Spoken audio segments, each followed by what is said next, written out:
What's good? What's poppin'? We here, man. I'm back with another video, man. And on this one, we got a crazy one. The title of this video we reacted to today is gonna be called "Cops Have No Idea They're Inside His Murder Shit." Now, when it come down to the police, we seen them in all type of crazy situations on this channel. I done seen them in high speed chases. They done found bodies in people's cars. They just be dealing with crazy situations, crazy people, man. We done seen cops go through distress. We done seen cops go through trauma and everything. Now we seeing a cop literally within a man's murder cave, if you want to call it that. You know what I'm saying? So I don't know what they expect from this, bro. You know my motto, bro. I don't want to talk too much about it. We got the video right here to answer whatever questions we may have, bro. So I ain't even about to do too much talking, bro. Other than that, let's just get into it. He was in a hurry, and because I guess it was raining, he wanted to get this undercover. So you weren't here when Dylan came down here? He's a friend of mine. Sure. You don't get rid of friends. This is Jim Brenner, a farmer living in the remote Utah desert. Police don't know it. You can't trust nobody who live in the desert. I don't care what nobody say, bro. You just want to live in the heat. You just want to live in suffocating conditions. Couldn't be me. I don't trust nobody living in the middle of nowhere. I'm sorry. It might be your land and everything, but in the desert, I think not. Yet, but he's showing them the exact building where a missing teenager was murdered just days teenager, earlier. 19-year-old Dylan Rounds had left his family to go work on his farm. And he was but after young. being spotted buying supplies at a local shop, he would vanish without a trace. Strangely, no one in the small, quiet town seemed surprised. Apparently, this was not uncommon. I told that kid to stay the hell out of Montello. But that whole town, it's a crazy place. You could just tell by the lady. Like, I wasn't gonna mention her, but since they agreeing with me, bro, I'm not, bro. Surprised. Apparently, this was... That lady don't look like no regular lady, bro. You know, and shout out to my elders. You know what I'm saying? I love my elders, but bro, this ain't no regular lady, bro. She looked, just seeing her, it looked like it's something wrong with the whole city. I can't beat her for that, bro. They got things on the ceilings, bro. No, I gotta go, bro. That town look weird, period. not uncommon. I told that kid to stay the hell out of Montello. But that whole town, it's a crazy place. Some other guy pointed a gun in my freaking face. As Dang, days bruh. stretched into weeks, detectives chased a mounting list of suspects. Thieves, violent criminals, drug dealers, yet from the very beginning, the truth was there, hidden in plain sight by someone nobody. Was that a whole foot, bro? There, hidden. Like, that's somebody's foot. Like, somebody cut somebody's foot off and left it in the shoe. That's why they had to blur it. That's a foot. It's a foot in there. In plain sight by someone nobody suspected. Man. Crazy, bro. Crazy world we live in. It all began on What that said? It all began on a quiet evening when police received calls from a concerned family member reporting their son, Dylan Rounds, missing from his farm in Utah. They hadn't heard from him in over 2 days, and when they went to his property to check, there was no sign of him anywhere. A deputy was dispatched to Dylan's farm to meet with his family, but on his way there, he was stopped by a neighbor of Dylan claiming he might know what happened to him. He's been hanging out over that bar in Montello, and I could give you some names of some scumbags over there, but he's been shooting his mouth off about how much money he's making. And there's one guy, Chase Ventura. He's over there, and he can do anything he wants. He's been robbing, stealing, and everything, and the Elko County Sheriff won't do anything about it. And if you So Dylan probably was over there doing something he ain't had no business doing, because they was saying over there in that city, it's no good. People saying crazy stuff be happening over there. It's filled with criminals and all that. So he probably was going over there trying to get him some money somehow, some way or whatever. And he probably just came across the wrong person, bro. You know what I'm saying? Or maybe he got into just the wrong situation. We don't know what Dylan was into hanging over there. But, bro, when your family, especially when you're young, bro, when your people tell you to stay from a certain area, it's probably for your own good. Now, of course, you can still go over there and hang out if you want to. A lot of us still do stuff that our parents don't want us to do. But at the same time, understand whatever your parents tell you, they tell you because they love you and really care about you, bro. Whether you decide to listen to them or not, always, whether you decide to take their advice or not, always listen to them still, because at least you could have that in your mind as you maneuver through whatever situation you putting yourself in. You feel what I'm saying? My mom, like when my mom would tell me not to do certain stuff, I didn't always listen to her, but I always had that thought in my head of like, okay, be careful, because she trying to warn me. She really loved me. She got my best interest. It must be something I need to be cautious about. You see what I'm saying? I feel like everybody should have that mindset when it comes to their parents, bro. Talked to his mother. She knows more about it, but he run into Chase on the Tacoma Road the other day, and Chase kind of scared him a little bit. What's your last name again, Jim? Brenner, Jim Brenner. Well, I'll let you get down there before they disturb the crime scene. Okay, thank you. As the conversation ended, Jim Brenner's strange remark about a crime scene left the deputy curious, since no crime was yet confirmed. It was an unsettling comment that would soon become a disturbing reality. Damn. For now, though, the deputy took note of this information and continued towards Dylan's farm to speak with his family.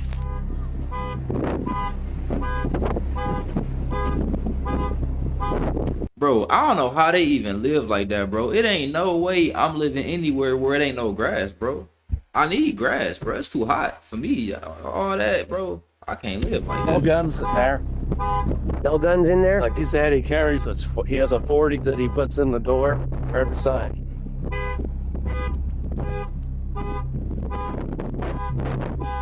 Did you just pop the back window?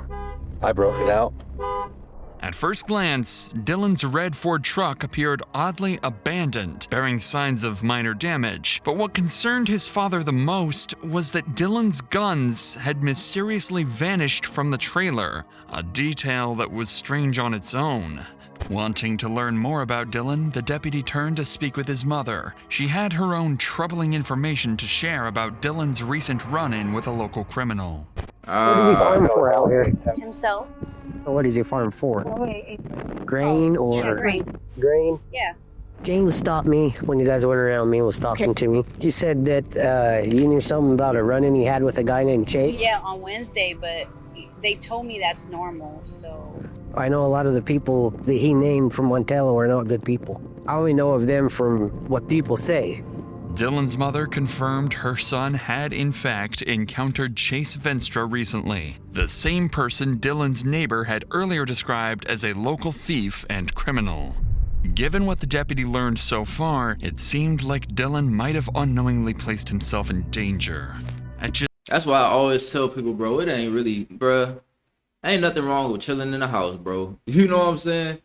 You ain't gotta be out all the time. You ain't gotta be the cool person. You ain't gotta hang around the bad boys and all, bro. You ain't gotta do none of that, bro. You can literally just live your life in the crib. You know, if you want to go out, it's cool to go out for a little drink or something, but go out in a nice, controlled environment. You do not have to be outside acting wild your whole life. I'm not saying that's what Dylan was doing. I don't know the specifics yet, but bro, it ain't nothing wrong with being in the house, because there's some crazy people out here, bro. I'm telling you. At 19, he purchased 640 acres of land with his grandfather for an estimated $200,000 to $300,000 and built a reputation for his ambitious dreams of running a huge farm. That's what's up. But according to his neighbor, Dylan's confidence may have made him a target, as he often frequented rough local bars and talked openly about his financial success. Huge mistake. He young though. He only 19, doing stuff, bro. He buying stuff for $200,000, $300,000 at 19, bro.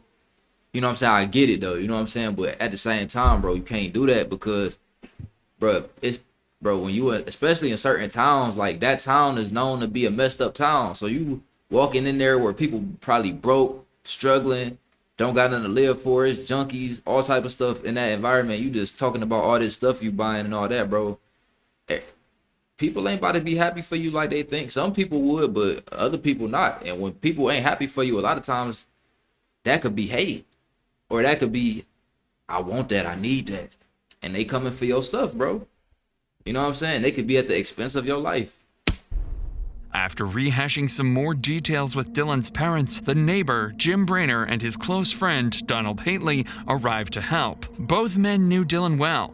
Jim was living in a trailer near Dylan's farm and occasionally helped him with chores. And Donald was a longtime friend of the family and a supportive mentor to Dylan's farming ambitions. But unbeknownst to everyone at the time, both men knew something more about Dylan's disappearance. Something they weren't ready to share yet. What? I did get a few. Okay. Last location was 15.4 miles from the Beltline Tower, which puts him on this back road.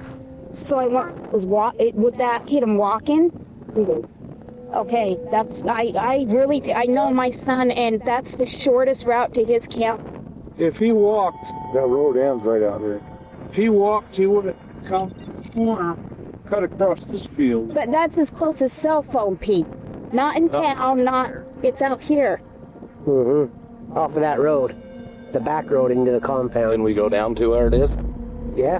What time was that? Does it tell you? And that was at 14:58. So right after So you dropped, just before 3 o'clock. right after you left. So he must have pulled in right behind you, dropped off. I'll tell you what, that background music they playing, that little mysterious background music they playing in the back, got me super interested. Like, you know, like I'm watching a scary movie or something. Before 3 o'clock. Right after you left. So he must have pulled in right behind you, dropped off the grain truck, and I'm telling you, I bet you he took off walking. How do you get to that road from... So we don't have to go all the way back to Lucerne Pond and over. No, I guess okay. That place too Following creepy this for me. lead, I ain't they walking quickly over. headed to the shed area to investigate. That's when they discovered the first troubling sign of foul play. Dylan's boots were found stained with blood, discarded about 100 yards south of the shed. The deputy immediately secured the boots to send them off for DNA testing and called another deputy to help search the shed and the surrounding property. However, they had no way of knowing that the biggest clue they were looking for was submerged 20 feet deep in a pond nearby. There's just some boots out there that are. Oh, and by the way, I thought the boots had a foot in it. I guess his foot didn't get cut off. I stand corrected. They've only been out there for a day or two. You didn't see anybody else around here? I left here about 1:30, went over to Don's, and I was there until about 9 o'clock at night. And when I come back, that truck was here. It's just one thing after another. But he's a friend of mine. Sure. You don't get rid of friends. Those two boots out there, they're You brand would new. think. Like they've only been out there. They're the same color leather as your boots. And they're the same ones he wears. So we're just curious of why his boots would be out there. Same size he wears. They've only been out there probably for a day or two. He might have threw him out there. Yeah, maybe he did. Well, does he know that's a dump out there? He does? He's got electronics and shit in there. Maybe, I don't know. Because like I say, he was here. Bro, he just giving off the energy like he don't want to tell something that he know, bro. You know what I'm saying? He just giving off the energy like he nervous. He was a friend of mine. Was he? It would be hard for me to imagine that somebody just found him in the middle of nowhere and harmed him to the point where he don't even have his boots no more, and they covered in blood 100 yards from where you live at and lay your head. But you don't know what happened to him, and that was your friend. In the middle of nowhere? Well, that's a crazy coincidence, don't you think? That would happen right there. He had to have been here. Brought the truck here. Yeah. That would make sense. Based on Jim Brenner's timeline, whatever happened to Dylan likely occurred between 1:30 p.m. and 9 o'clock p.m., the hours when Jim left the shed to visit his friend, Donald Haitley. Police quickly verified Brenner's timeline with his friend Donald, who confirms that they had dinner together during that time. With Dylan's exact movements still unclear, deputies requested a helicopter to scout the area from above, looking for any trace of Dylan. So who owns this right here? That's the guy that he's a partner with. This is where he dropped the grain truck off.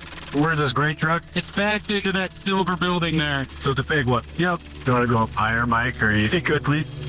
Do a nice high orbit. You can look at everything with a camera, and then we'll come back down and see if we see anything with her. After a full sweep of the surrounding area, no sign of Dylan or any indication of where he might have gone was found. Bro, When my streaming bill hit $180 a month for channels I don't even This watch, is wild, bro. I didn't get mad.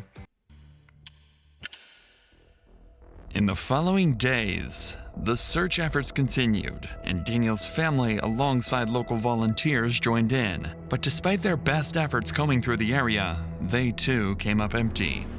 Attention soon turned to the local criminal Chase Venstra. Both Dylan's mother and his neighbor Jim mentioned a recent encounter between the two, making Chase one of the last people to see Dylan alive. Additionally, Chase already had a history of violent run-ins with the law, including a 10-hour armed standoff with police in 2016, and was well known in the area for all the wrong reasons. Luckily for police, Chase had an active warrant related to domestic violence. It was their perfect chance to bring him in for questioning. But when officers arrived at the house to arrest him, Chase was nowhere to be found, potentially already on the run from police. Officers quickly began searching the town, asking if anyone had seen Chase recently. Locals directed them to the Montello Cowboy Bar, a place known to be frequented by Chase. Following this lead, officers headed to check the bar, where they would soon learn that Dylan and Chase's encounter may have been more dangerous than anyone realized. But before we get to that, Yeah, I don't mess around with people, bro. I ain't gonna lie, bro. You don't know who you dealing with out here, bro. People be sick and twisted in the mind, bro. They will do things like pull your teeth out and, bro, for some people, just killing you ain't enough. For some people, they have to torture you and, bro. I stay away, bro. I stand clear. I steer clear. I move clear. I'm a loner. Proud loner right here, you know what I mean? that, it's worth noting that incidents like these are not only traumatic for those directly involved, but they can often have the same effects on you when you face difficult situations in your own life. I realized I simply wasn't equipped to manage what I was feeling on my own, and that there are professionals whose expertise is guiding people like me towards feeling better. My therapist gave me one simple assignment: write down how I felt every single hour. The patterns quickly became clear. What made me feel best in front of me. BetterHelp, 30,000 with over 9,000. Click the link in the month of conversation with the locals. That was a whole ad. Let's get back to the officers at Montello Cowboy Bar, where a conversation with the locals was about to reveal how Dylan's encounter with Chase may have turned violent. We're trying to find a kid named Dylan Rounds. Oh, I know. We got locals out here looking for him too. Oh, they went out that way because he was out to loose end. I was hearing Kurt say something about he had a conversation with that Chase kid. Yeah, that's who I'm looking for. Where do we find him? That Chase kid? That ain't no kid. That's a grown man. He had a conversation with that Chase kid. That is not a kid. Her details already messing up the whole thing. Like that's wrong. That's a grown man. That man is at least 50. He may be in his 40s, but that's a bad looking 40s. Maybe, I don't know how old he is. Yeah, that's who I'm looking for. Where do we find him? I'm kind of worried about it because if Dylan did walk back from where he left the grain truck and Chase got a hold of him vulnerable, you know what I mean? He's walking back, something bad could have happened because there was a bad injury with a kid just out here that got his face smashed in by the butt of a gun. And damn. The whole camper shell was all bashed in and stuff. Where do we find Chase? Is he from here? Does he live here? Yeah, he does. He doesn't. He's from around here. This is where he hangs out. He was staying out here, and he was... Where was he staying at? Big thief in town, and so everybody was after him, and they finally told him to get the hell out of town and stay. Of course, he came back because he was just seen out here. The bar. Bro, that's why you do not tell people your business. I don't care what you have going on. I don't care how much money you got or whatever, bro. I don't care how happy you are, how proud of yourself you are, bro. You don't just go around telling strangers your business, bro. You don't just go around flaunting and you know what I mean? You don't just do that because, bro, you don't know what people's intentions are. People will plot on you. You know what I'm saying? Especially in an area like that where it's in the middle of nowhere. Like, bro, people could catch you anywhere. Like, I'm cool, bro. I don't gotta tell nobody nothing. Our owner's recap only further implicated Chase Venstra, suggesting that a violent confrontation between Chase and Dylan was more likely than ever. But something else caught the officer's attention when one of the bar owners briefly mentioned another recent incident involving Chase. Sensing there might be more to this, the officer decided to pull her aside for a private conversation. At this point, police still considered Dylan's case a missing person, but what the bar owner detailed next would soon shift this case to one of potential homicide. Why was Chase and him having an issue, do you know? So Kurt told me, and I was overhearing part of the conversation, saying that Dylan was just driving down the road and Chase stopped him. And so, hey, got some water.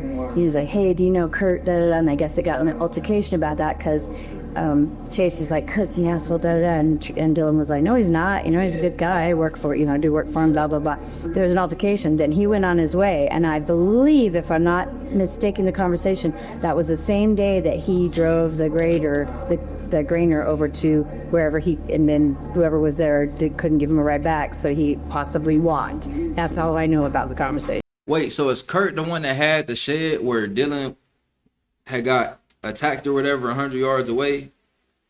And ain't they the ones that got partnership with each other? If I'm wrong, then disregard anything I'm about to say, because I could have the details wrong. With these videos, it'd be so many details, I'd be trying to keep up with everything. But I felt like the guy that they spoke to at the shed was on some weird stuff. I felt like his energy was a little bit weird. Me personally. Now, I could be completely wrong. I don't know. But what if... So if that's the guy that Dylan was working with, what if he really wanted something to happen to Dylan so he could get all the money from the farm? If everything I just said made no sense, then disregard it. All right. I'm not the best with details. I'm trying, though. I'm trying. How does the kid getting hit with a butt of a gun, does that figure into this at all? I think it does. I think there is some, because now we're talking violence. Yeah. So this kid let his property go. He stopped making payments on his property because he's so scared. But he woke up to the butt end of a gun into his face. They smashed his camper. How old was he? I don't know, 30s. 30s. Has a family, has kids. He's out here, bought land out here, so I'm trying to homestead. He's not out here. And or if we imagine. Nope, he left to be, his property go, he's gone. With this troubling insight, it became clear that Chase Venstra was fully capable of extreme violence. If he attacked someone else recently, he said he was 30. He looked terrible. He easily could have done the same to Dylan. But what no one had realized yet was that police were looking in the wrong direction the whole time, while someone far more dangerous and guilty was hiding right under their noses. Telling you, bro. I know I ain't tripping, bro. The next day, while the search for Chase continued, Dylan's family reached out to police. They were conducting their own investigation and wanted to share new information they'd uncovered. Information suggesting Chase may not have acted alone. So this is the family. Yes. Okay. So tell me again what you have suspicion to believe right now. So on 5/25 is when Dylan ran into Chase with the desert and called me right after. He had no shoes on. Dylan wouldn't let him take his phone or give him a ride, but he did allow him to call his dad on speakerphone in Ogden, Utah. Okay. Dylan allowed Chase. Dylan allowed Chase to, and then he gave him some coke, and then his dad called Dylan back, and Dylan sent the pin from his phone to where Chase was. Okay. So then we fast forward to 5/28, which was Saturday. Dylan was heard from in the morning. He talked to his... Hold on, I'm sorry, yo. Bro, I feel like this is too much for me to follow, bro. I'm like tripping. Like I'm not following. You see what I'm saying? Yeah. Okay. I'm sorry, yo. I'm sorry. So on 5/25 is when Dylan ran into Chase with the desert and called me right after. Okay. He had no shoes on. Dylan wouldn't let him take his phone or give him a ride, but he did allow him to call his dad on speakerphone in Ogden, Utah. Okay. Dylan allowed Chase. Dylan allowed Chase to, Okay. and then he gave him some coke, and then his dad called Dylan back, and Dylan sent the pin from his phone to where Chase was. Okay. So then we fast forward to 5/28, which was Saturday. Dylan was heard from in the morning. He talked to his grandma, and he was going to take the grain truck to the shed to put it in shelter because it was raining. Okay. So at this point, we assumed he was walking back across the desert to his camper, because he didn't have a ride. Okay. Yeah. Okay. In the middle of nowhere. Loose end. Yeah. Okay. Okay. So then 5:29, they continued to look for him. 5:30, we all got here to Dylan's last known location on loose end. Filed the. So basically dropped his truck off, went on a walk, and that was the end of them hearing from him type thing. Police report, got search and rescue out. That's the night we found Dylan's boots about 400 yards from where his last known location was, tossed out behind a dirt pile. Yeah, old boy had something to do with that. I don't care what nobody say. This ain't just Chase, bro. This had to do with old boy in that shed, bro. They set him up, bro. They had to. Cause how you just know? You know what I'm saying? Come on, they set that boy up. Just out in the desert. So then today we kept searching, and that's when these guys got us the information, about 3 o'clock today? We know that this Robert guy took Chase out to the desert where Dylan is the day Dylan went missing. The man Dylan's mother mentioned would turn out to be Robert Aviles. He had an active arrest warrant and reportedly gave Chase Venstra a ride to Dylan's place on the day he disappeared. The family also suspected that Chase could be at Robert's house, so finding him became a priority in locating their prime suspect and hopefully Dylan himself. Damn. Pretty much take it all. It's Fridges, getting deep now. Dishwashers, couches, mattresses, same day notice, or 3 weeks in. Plotting on that young man like that, bro. Officers quickly moved to track down Crazy. Robert Aviles, and their first stop was Robert's residence, where they came into contact with his mother. I don't know who that would be. Okay. I'm sorry, supposed but to I be- have no idea. He's supposed to be hanging out with a guy named Chase. And Robert. Okay, I don't know.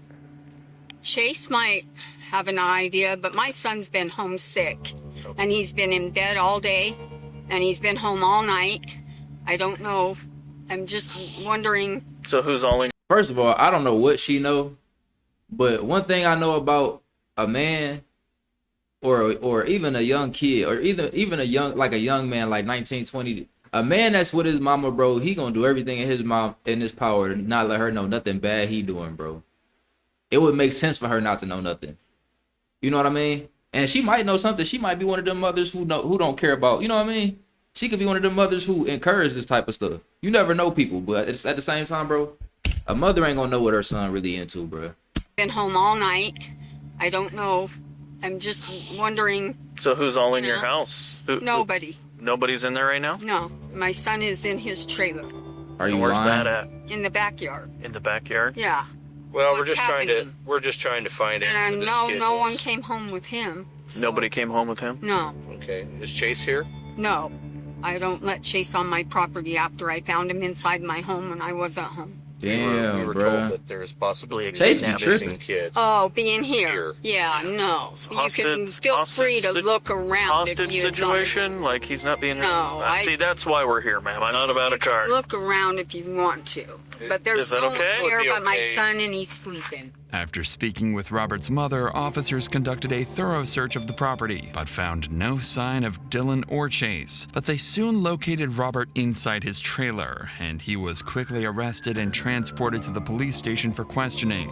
When detectives placed Robert in the interrogation room, they expected resistance and lies, but instead, Robert didn't hold back. So you said that Chase had taken guns from somebody. Did he admit to you, like, where he got his guns? No, this is what I thought he got arrested for the first time. What he was in jail for when I came back. I asked Chase that. I was like, hey, man, I heard you got arrested. He's like, nah, that's just all Montello gossip, blah, blah, blah, blah, blah, right? So I'm kind of weary after giving him a ride. I tried to show one of my mom's friends, been out there in the community for a long time. He gave me his scenario. He thinks Chase did it too, okay? Now, I don't know the time frames because I'm not good with time like I told you guys. I did the best I could by contacting the store lady and asking her what day I gave Chase a ride. You know, because I didn't even know what day I gave Chase a ride. I didn't even know what day the kid came up missing. I didn't even know there was a kid missing until the Nevada police came knocking on our door wanting. I think he's lying though. I ain't gonna lie. I feel like he know more than what he telling the police for sure. Like I definitely think he knows something, bro. You know what I'm saying? Search our residence. You know what I mean? And that's the truth. Although Robert admitted giving Chase Venstra a ride, he couldn't provide any clear information on Chase's current whereabouts and maintained his innocence throughout the rest of his interview. Of course However, he did. Robert made one thing clear. He believed Chase was involved and might have even killed Dylan. The following night, something strange happened at Dylan's trailer in the Lucin Desert. It seemed someone had quietly returned and tampered with items inside. An officer was quickly sent out to photograph and document the scene, accompanied by Dylan's father, who'd share more details about the troubling discovery. Okay, the shotgun is in a house in Rigby. Okay. That is my grandfather's that I bought, and he has a room up there, and that was the 40. It's not in here. We looked in his camper, didn't find it. No key fob for the truck, so when I broke the window, the alarm went off, we undid the battery. No key fob. We looked in his camper and all the cupboards and stuff, looked in the bathroom, nothing. My mother came here, she has real bad arthritis, my sister was here, we were all out searching. She used the bathroom. Dylan hadn't flushed it, just in here, it's really nasty. So my sister went in and cleaned it, still no gun. Later. Dylan, little nasty ass. I mean, he ain't flushing the toilet. All right, no, that's not funny though, but. It's really nasty. So my sister went in and cleaned it, still no gun. Later, my son and JD came in and the gun was sitting on a sink. It's outside of the bathroom, but right by the bathroom door where the toilet and the shower is the sink, but it's not in the bathroom. The gun was sitting right there with the clip outside of it. Okay. Sitting there. So my son and JD didn't think much of it. They grabbed the gun, put it in my truck. I didn't think much of it. Oh, they found the gun. I don't know. Then we started realizing that it wasn't there when my sister cleaned the bathroom for my mom to use and all that, and it was there. This discovery was an alarming indication that someone was actively trying to cover up their involvement in Dylan's disappearance. No, But they moving stuff. They probably overthinking. They trying to create scenes and scenarios to make everything look a certain way. But yeah, bro. father had one more thing to share. Something about an old confrontation with someone police hadn't yet fully considered in their investigation. The dude. What was Chase's ties to out here? I don't know about Chase. Okay. Hardly any. But the whole town knows him. And that whole town, it's a crazy place. They're just all like, they're all nutty for one thing. Mm-hmm. The only people that I know of that really were in contact with Dylan is I hear the Chase guy, I didn't know it. But Don and Jim. Jim was the guy. Jim. Jim. That's the one y'all need to go get. Go get Jim for sure. Go question Jim, bruh. That's the one I want to see. Jim. I hear the Chase guy, I didn't know it. But Don and Jim. Jim was the guy the place you guys were at. Okay. Jim came out here and helped. Jim came to Rigby, where I live. I live in Rigby in Idle Falls area. Dylan bought like 800 pigs or something from the Midwest when the pandemic hit, whatever, the corona. They brought them to my farm and I was pissed. And Jim was there and I unleashed on him, told him to get the hell out of here. He called Dylan and told me he's going to blow my head off. Dylan called me, he got all mad. So when I found out he was going to blow my head off, I had to go see. And he's walking down the lane of the farm with a big old pistol, and my dad calmed him down and calmed me down. Then he came back to this. He said he want to blow my head off. I had to walk down and go see. He about that life. Stop playing. He said I had to go see. Let's take another look at these guys, shall we? I'm just saying, bro. The man, bro, Jim is not to be trusted, okay? Jim look like he'll be up to no good. You know what I'm saying? And I just feel like it's Jim, bro. I feel like Jim had a big part to play in this, if not all of it, bro. Just my personal opinion, man, you know? I don't trust Jim. Jim came out here and helped. Jim came to Rigby, where I live. I live in Rigby in Idle Falls area. Dylan bought like 800 pigs or something from the Midwest when the pandemic hit, whatever, the corona. They brought them to my farm and I was pissed. And Jim was there, and I unleashed on him, told him to get the hell out of here. He called Dylan, told me he's going to blow my head off. Dylan called me, he got all mad. So when I found out he's going to blow my head off, I had to go see. And he's walking down the lane of the farm with a big old pistol, and my dad calmed him down and calmed me down. Then he came back this winter to my shop to work on that seed truck. Fine, everything was fine, and I realized it's Dylan's friend. I'm not going to worry about this, you know what I mean? I got to bend ties with myself.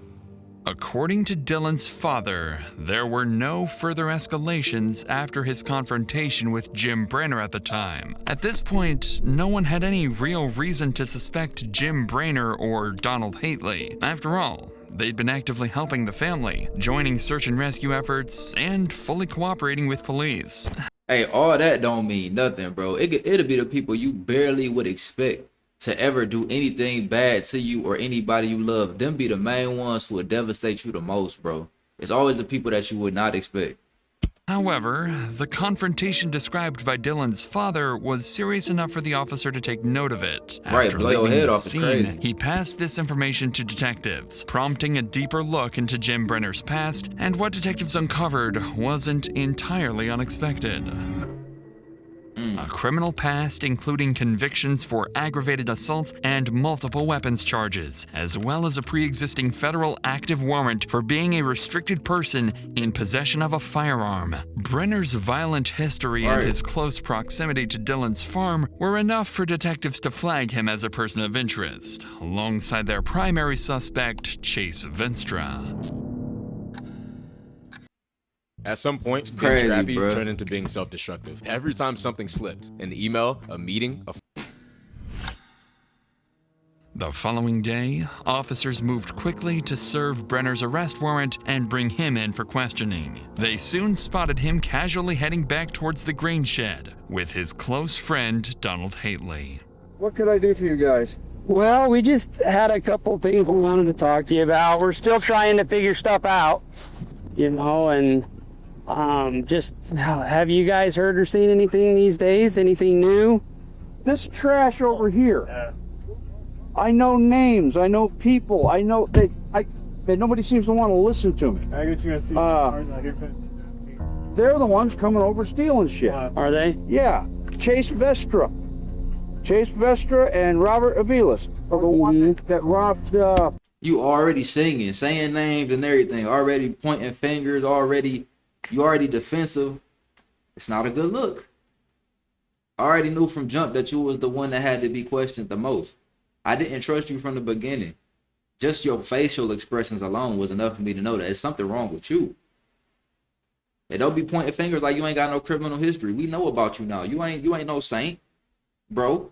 Michael Moore up here. But everybody keeps saying that's we need to find Dylan. You need to kick freaking rat's nuts over there open, and people are going to start talking. That's the only way you're going to find out about Dylan. They also going to find out about Dylan by talking to you, because you did something to Dylan. Your arrest. I'm going to let you know about it right now. From Maryland? So we're going to pick you up and take you to jail with us. Oh, God damn it. So what I want you to do, I know before you tie anything, place your hands on your head for me. Interlock your fingers, okay? Jim pointing fingers at Robert and Chase was understandable, given witness statements and allegations. But Jim's own criminal past and proximity to Dylan made him equally suspicious. Right. Detectives transported him to the police station, planning to use the unrelated warrant charges as an opportunity to question him further about Dylan. Though they didn't expect much new information from Jim, this routine questioning was about to lead to an unexpected breakthrough. The warrant has been issued, and we're obligated by law. We found that I don't know if you realize this, but there's other bigger problems going on over there than this. Here to talk to you about that warrant. You just got brought in on that warrant. Okay. We would like to talk to you about the other things that are going on out there. We've got you. I understand that you're fine, and I know him better than you do. I work for him. That's why you're one of the reasons why you're sitting there. Yeah. Because I know you know him. Dylan used to go in the bar and been bragging about how much money he's making. Dylan. And then that's another thing too. I thought that they was in partnership. I didn't know he just worked for Dylan. That's even worse. So like, Bro, you got a grown man, you got an older gentleman, white hair and all, you know what I mean? Working for this kid. Not only is you working for a kid, but you working for a kid that's open about his success, open about the money he making, open about the endeavors that he has going on, bro. And that'll create envy in somebody like him because he way older, don't have nearly as much success as this 19-year-old kid. He ain't even in his 20s yet. You see what I'm saying? That's a dangerous game, bro, a dangerous situation. And somebody like Dylan, he probably didn't even think nothing of it like that. Dylan used to go in the bar and bragging about how much money he's making.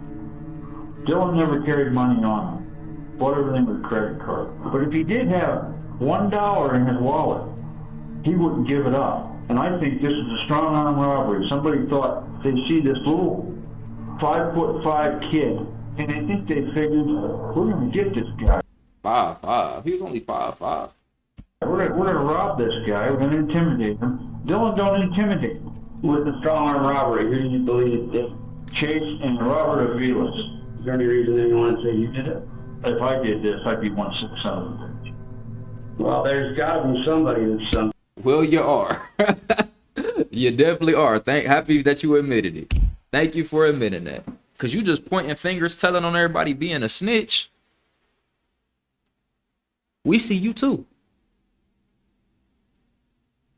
Buddy? If I did this, I'd be 1/6 son of a bitch. Well, there's got to be somebody that's some sick son of a bitch somewhere. What about Don? I've known Don for over 2 years. And Don's gone out of his way to help Dylan just like I have. As expected, Jim Brainer's statements remained mostly consistent, and he appeared genuinely convinced Chase Venstra and Robert Aviles had something to do with Dylan's disappearance. But Brainer had more details to share. Details about... My question is, was it just him, or was it all of them involved, like, collectively? That's my thing. I wonder if they all came together as a team and did this. Dylan himself and the dangerous individuals he was attracting. Another one, Robert Lee, just did 10 years in prison for... just telling everything. Strong arm robbery. And lo and behold, about 3 weeks ago, a fellow from Salt Lake that bought 10 acres of land over in Montello, 2 guys went into his trailer, beat him up with a pistol, whipped him, robbed him, took his cell phone, and made it so his vehicle wouldn't run. He had to walk into town to call the police. There's a lot of shit going on in Montello. Is he the one that they talk about being pistol whipped with the butt of a gun? Is that the one? Is that somebody different? I think it's the same person. Brenner would go on to mention several other people, mostly convicted criminals from the area who could have had strong motives to rob or even kill Dylan. Clearly, he wasn't exactly narrowing things down for detectives, but at least he appeared fully cooperative. However, in just moments, Brenner would let something slip. Something that would unintentionally place him right at the center of the suspect pool. Yep, right at the center. The shy kid. His world revolves around tractors, farming. I mean, he had a couple guns that his dad gave him, and he had a shotgun, and we found that. That's up in Rigby. But he always carried that in the back seat. And the pistol he had, they found that, and he was afraid to keep that loaded. He used to keep the gun in the console and keep a loaded magazine. And I told him, you know a lot, you bro. need to learn how to use that thing or put it somewhere. I said, that's going to get you killed. And it's a little late for that. But I was telling his dad that too. It's a little late for that. Needless to say, Jim's choice of... It's a little late for that. What do you mean? We trying to figure out where Dylan is. You telling us Dylan died? And you knew before we knew? You knew before his family knew? You knew before the town knew? It's a little late for that. It's a little late for you, buddy. Because you said the wrong thing. Words Not gonna lie. wasn't ideal, and this wasn't the first time his statements had raised eyebrows, as he'd previously made a similar remark when Dylan first went missing, speaking about him as if he was already dead. Although several days had passed and the possibility of foul play was growing, detectives still found his comments odd. And that's why when you in the interrogation room, bro, listen, you do not listen. It just go to show you do not got to do all that talking to them people, bro. I need my lawyer present, cause you will tell on yourself. You for not saying you gonna absolutely tell on yourself, but it's a great chance that you will. Cause when you start talking, you don't be thinking. You know what I mean? You just be talking, and then before you know it, you say something where you like, damn. You know what I mean? But with the rest of Brenner's interview yielding nothing new, investigators booked him into jail on his unrelated firearm possession warrant, giving them time to further investigate any possible involvement. It takes 90 seconds for this NASA Yeah, how engineered many ads AC is on this cool video? down your room. It's smaller than a But toaster. I had to make me buy YouTube Premium. Shortly after Jim Brenner was taken into custody, officers finally located Chase Venstra and arrested him on his unrelated warrant out of Montana. Detectives wasted no time bringing him in for questioning, but in this first interview, Chase flatly denied any involvement, insisting locals were spreading false rumors to frame him. With no hard evidence, investigators booked him into jail, but with a strategy in mind. They placed him in a cell directly above Jim Brenner, quietly hoping they would interact, and at one point, one of them might talk or slip up. Pretty quickly, this tactic paid off when Chase reached out to detectives for another interview, claiming he knew exactly what happened to Dylan and could solve the entire case. I came to talk to you. Cam's called you? She actually didn't call me. Ross called me and said that you were looking to talk about Brenner. Was it Brenner and just the case, basically, right? Yeah, they put me in there. I'm the cell above Brenner.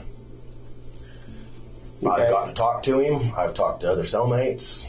I know a lot. Okay. I know a lot.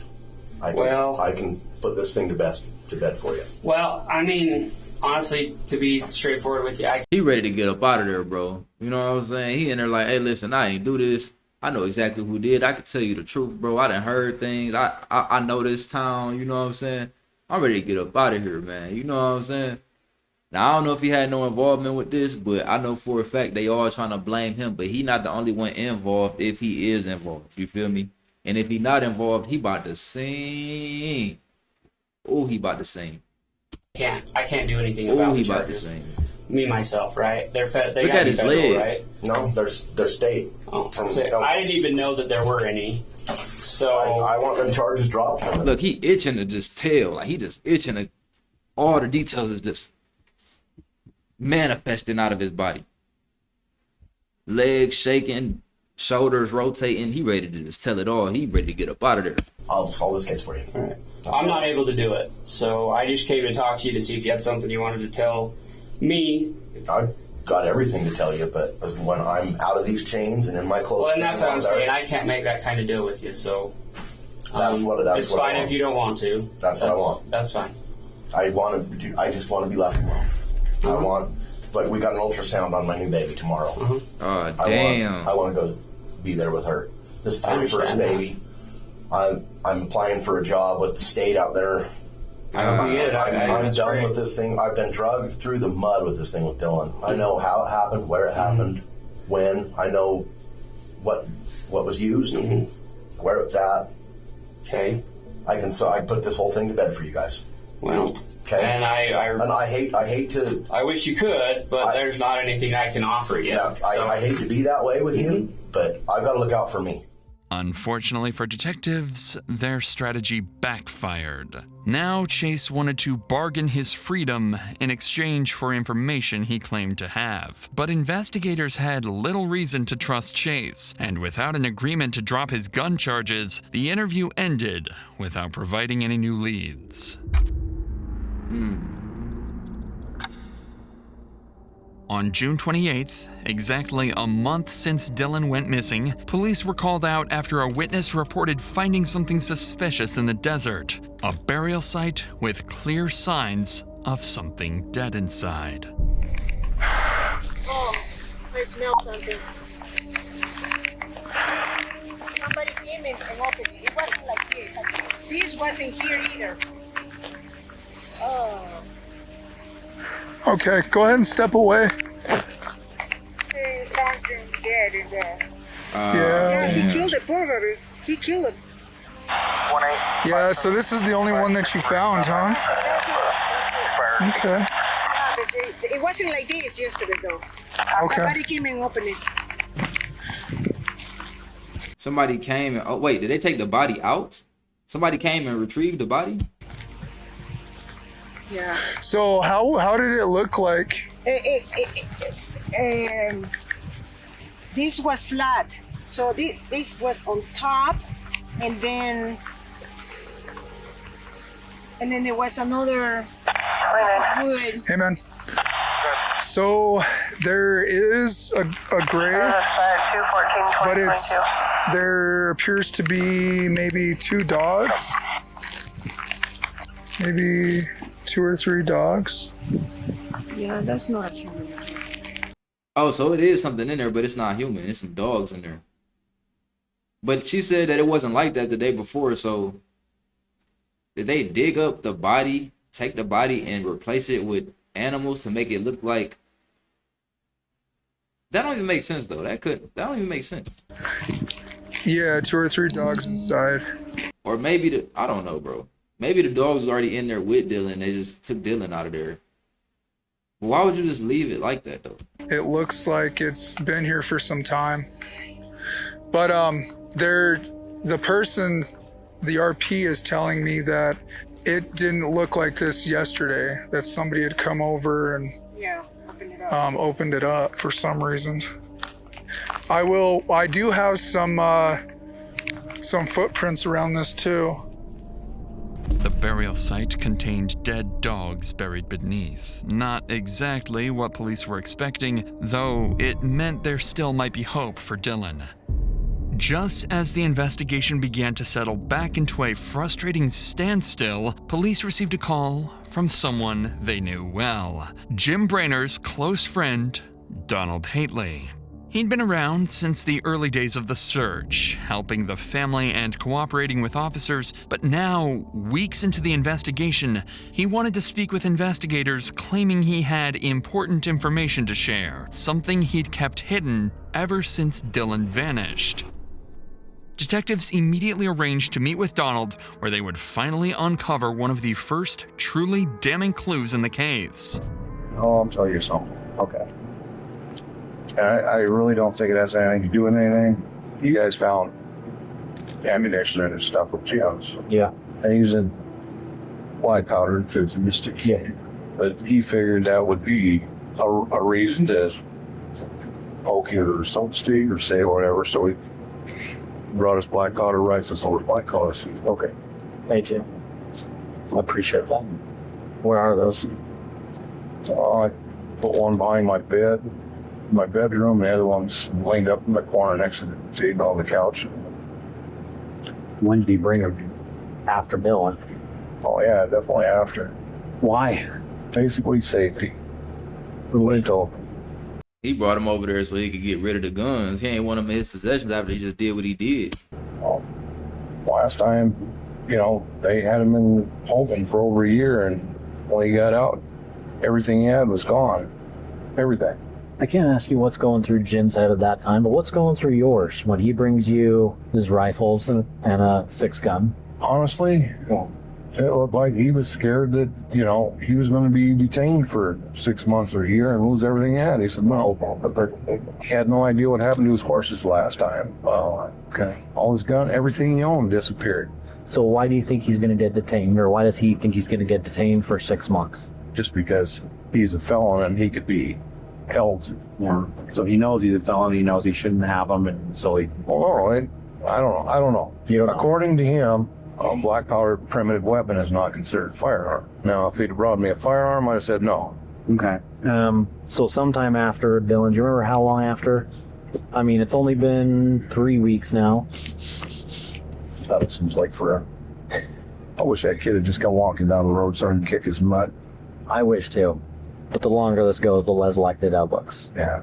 Donald's admission couldn't have come at a worse time for Jim Brainer. Although Donald explained that Jim hid the guns at his place out of fear of losing them, the timing was deeply suspicious. And for detectives, this was enough to place Brenner at the center of suspicion alongside Chase Venstra. Following this discovery, the firearms were seized and Jim Brainerd picked up an additional firearm possession charge, keeping him in jail as the investigation continued. But detectives still lacked concrete evidence against anyone, and crucial DNA results from the bloody boots found near the shed were yet to return. It seemed like the case might stall. That's hella blood too. Like, that's a lot of blood, bro.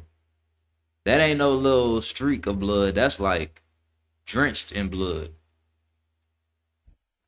I want to see, bro. I want to see exactly what happened. I'm ready to hear about this. For a while.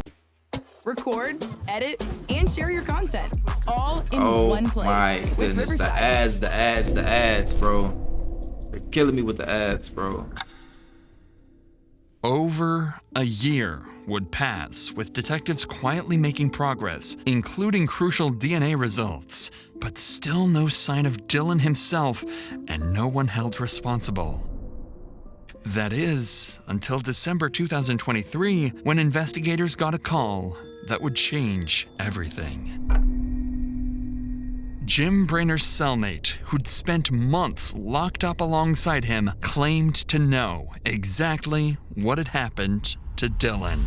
Detectives quickly arranged an interview, expecting another bargaining scenario similar to Chase Venstra's. But what the cellmate would reveal instead was a chilling murder confession. Mr. Brock, how are you doing, sir? Good, thank you. So they had said that you wanted us to come back, that you had more information? Yeah. Or did you have information before that you just didn't give us all of it? No, I didn't really have a whole lot of information then. Okay. I got plenty of information now. I got information that would probably help maybe even keep him cutting the deal that he wants to cut the deal with. Okay. On his right hand, nobody has noticed, he's got a bite mark. Really? He's got a bite from Dylan rounds. The 22 is what killed Dylan. Two shots. 22? Yeah, the 22. Did he tell you that? Yeah. The story. He just letting it. He really just telling it now, like everything, like who killed him, how he killed him, the way it happened in the midst of it, got bite marks on him. Like he know a lot. Tell you that? Like 2 days ago, 3 days ago. Go through that. He said it was like 6 o'clock in the morning. He was in there taking shit, and then he heard a diesel truck drive by the place he was staying in.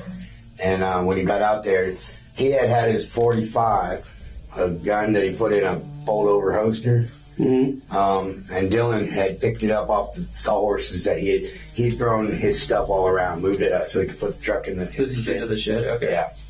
And Dylan was holding the 45, and he said he got really pissed off at him and started yelling at him and telling him get the fuck out of there. And Dylan took the gun and fired it right beside his ear. That's why he can't hear out of his right side ear. And he said he grabbed. Hey, Dylan was crazy too, though. I ain't gonna lie. Dylan was wild too, though. That's why he can't hear out of his right side ear. And he said he grabbed for the gun and was fighting for it. He said they ended up on the ground, and Dylan ended up shooting himself in the leg with the 45. And then he said that while they were fighting, the gun got fired like 2-3 times. He said there's a bullet hole in the side of the building out there you can see. He said when you guys was out there talking to him and standing in the shed or something, standing out there, he said he was sitting there looking at it. And then he showed me a scar on his thumb too, where he had stuck his hand in the gun that was trying to keep Dylan from firing it again, but he was clicking it, and his whole right hand was damaged at one time. Okay. But the bite mark is evident, very seeable, and the body is somewhere right there close by. He said he's seen tire marks over it where you guys have been driving. Somebody's been driving on it. Did he give you any indication of where?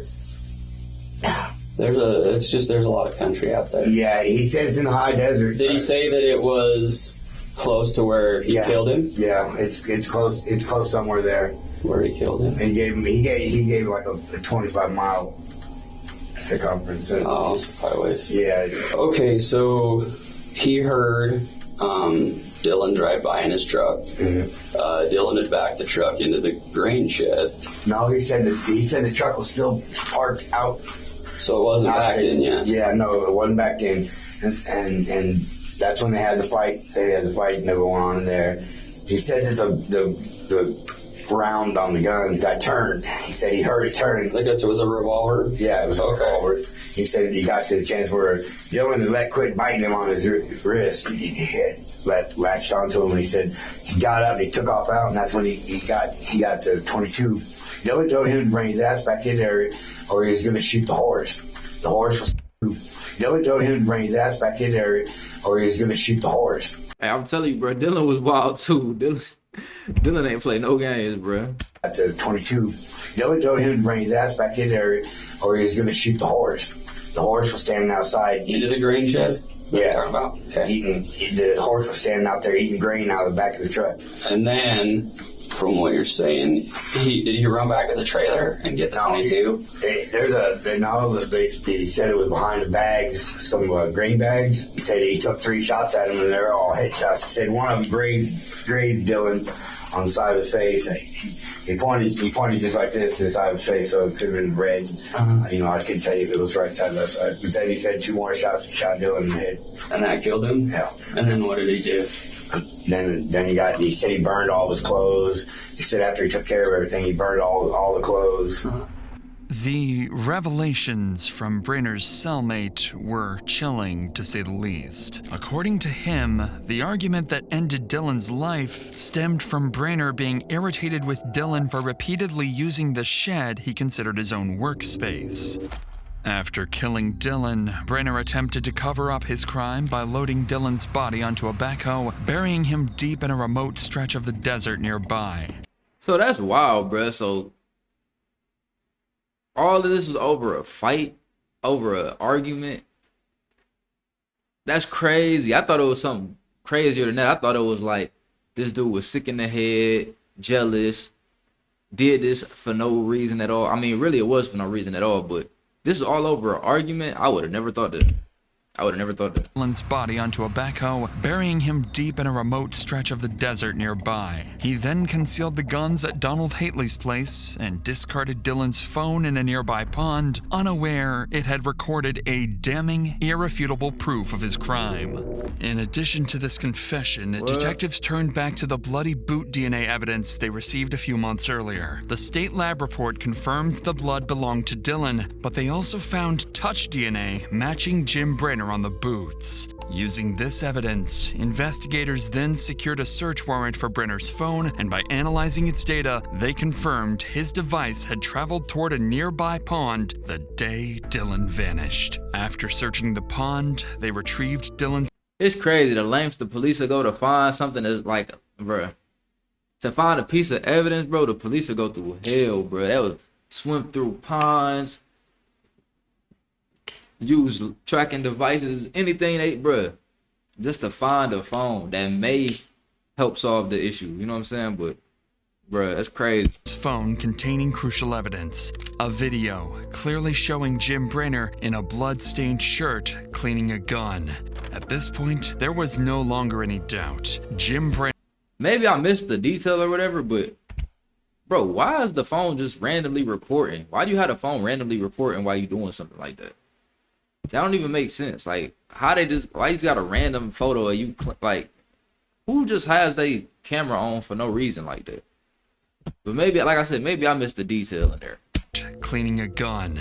At this point, there was no longer any doubt. Jim Brayner killed Dylan Rounds and had been hiding in plain sight all along.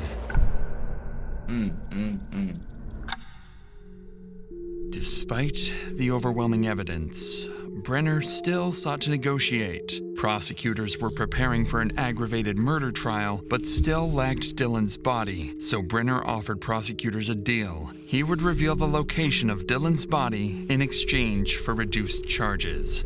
In spring of 2024, Brenner guided law enforcement to Dylan's remains in the Lucin Desert. The burial site was several miles from the Green Shed property and was so well hidden that investigators had driven over the spot during earlier searches without noticing it. Inside the grave, they located Dylan's skeletal remains. Only bones and fragments of his clothing survived.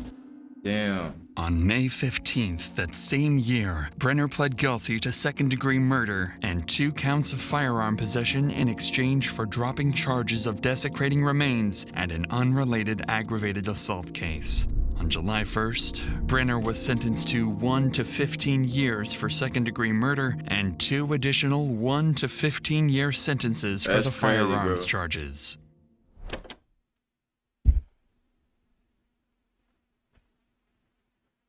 What is My going work is on? easy because I use ClickUp. Here's how I keep track of all my tasks. I start by brain dumping everything I need. Yeah, that's wild, bro. I ain't gonna lie, man.